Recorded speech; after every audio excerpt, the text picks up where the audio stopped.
The call came 3 hours after I left the house. I was sitting in my car, engine off, watching my reflection in the windshield fracture under the streetlight. My phone vibrated once, then again. Then it screamed her name. I answered on the fourth ring. She was screaming so loudly I had to pull the phone away from my ear. "Anyone but her!" she cried. "Please, anyone but her!" I said nothing. Silence has weight when you know how to use it. "I didn't know," she sobbed. "I swear I didn't know your sister would—" Too late. The words didn't leave my mouth. They didn't need to. The damage was already done. I stared at the dashboard clock. 3 hours exactly. Plenty of time for a mistake to metastasize into regret. When she finally ran out of breath, I spoke. Flat. Even. "You said it was only fair." The line went dead. I didn't move, didn't breathe deeper, didn't feel relief, only confirmation. Somewhere behind the panic in her voice, something old and rotten had finally cracked open, and I was done pretending I hadn't smelled it for years. She asked for the hall pass over dinner, casual, surgical, like she'd rehearsed it in the mirror. "It's just closure," she said, twirling her fork. "He was my first love. You've had your past. It's only fair." Fair. That word always arrives dressed as reason, carrying a knife.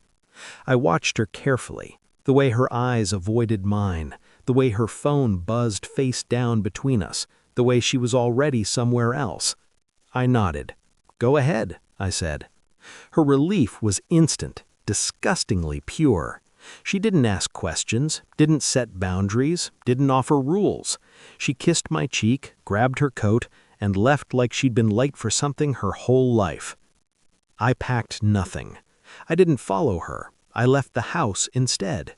Because the betrayal wasn't new. It was only loud now. There had been signs, years of them. Her defensiveness whenever my sister visited, the sudden distance, the way Thanksgiving had turned into a battlefield where I was always in the way.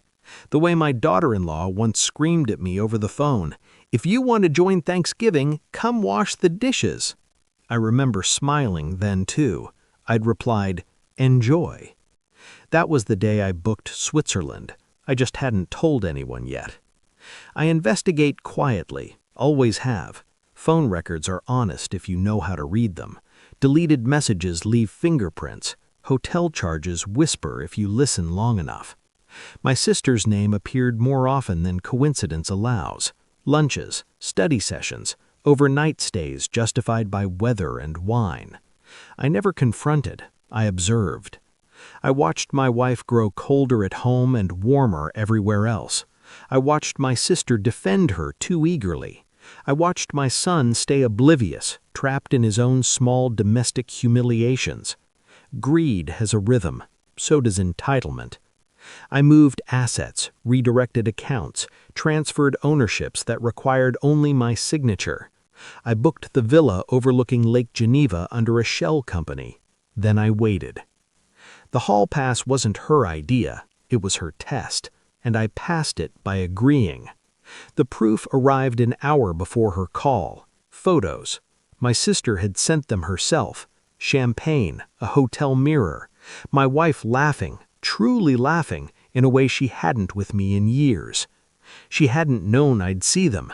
That was the mistake. When I answered my wife's call, she already knew. My sister had confessed first. She always did. "She trapped me," my wife cried. "I thought it would just be him. I didn't know she'd show up. She said she was approved?" Approved. I pictured my sister's smile, sharp, triumphant. I asked one question. "Did you enjoy yourself?" She broke. I stayed still. I didn't go home. I went airborne. By the time she arrived back to an empty house, I was already crossing borders. She tried calling, once, 10 times, 71 times. I didn't answer. Instead, I posted photos. Nothing provocative, nothing cruel, just reality. Morning light spilling across marble floors, a glass of wine beside an infinity pool, mountains standing indifferent behind me, the villa, Switzerland. My phone exploded. Messages, apologies, threats, bargains. My daughter-in-law called next, furious. "How dare you abandon the family before Thanksgiving?" I smiled. "Enjoy," I said again. My sister's number followed.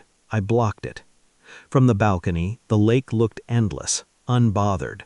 I thought about fairness, about loyalty, about how easily people confuse permission with immunity. I didn't feel victorious. I felt precise. They could keep the mess they'd made of each other, the lies, the noise, the hunger. I had already left. Some betrayals don't deserve anger. They deserve distance. I watched the sun rise over something that was finally mine, and for the first time in years, I felt nothing.